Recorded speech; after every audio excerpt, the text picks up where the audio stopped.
Lundi 15 mai, peu de temps après l'interview d'Emmanuel Macron diffusée sur TF1, 8 personnes ont été interpellées à Amiens. Elles sont soupçonnées d'avoir agressé violemment un membre de la famille de Brigitte Macron.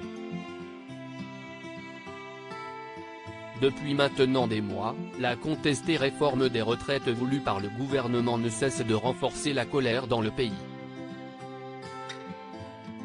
De nombreux Français sont descendus dans la rue pour la contester et demander à Emmanuel Macron de la retirer. Si la plupart des manifestations se sont déroulées dans le calme, d'autres ont vu éclater la violence. Ce lundi 15 mai, peu après la diffusion de l'interview d'Emmanuel Macron aux 20h de TF1, 8 personnes ont été interpellées à Amiens pour avoir agressé Jean-Baptiste Trogneux qui n'est autre que le petit-neveu de Brigitte Macron. 6 hommes et 2 femmes arrêtés en effet, en marge d'une manifestation contre la réforme des retraites. Le proche d'Emmanuel Macron, patron de la chocolaterie Trogneux, a été lourdement violenté. D'après le père de la victime, 6 hommes et 2 femmes ont été arrêtés et placés en garde à vue. Selon l'AFP, ces personnes n'ont toujours pas été libérées. Les agresseurs de son fils l'auraient reconnu dans le centre-ville d'Amiens. Les individus lui auraient alors asséné des coups à la tête, aux bras et aux jambes.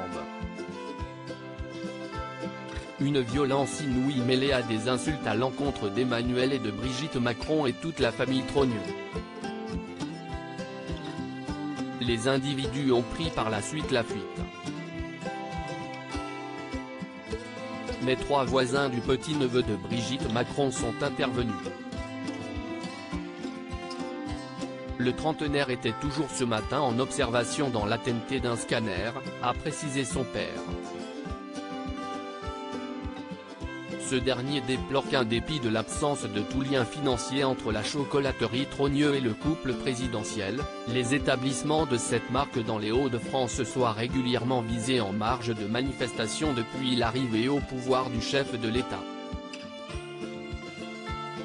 Avec cette agression, on a dépassé les bornes, je suis effaré, a lâché le père de la victime, très inquiet quant à son état de santé. Que l'on nous foute la paix. La boutique ne fait pas de politique. On n'a rien à voir avec la politique économique et sociale menée dans le pays. Emmanuel Macron n'a aucune part dans notre commerce.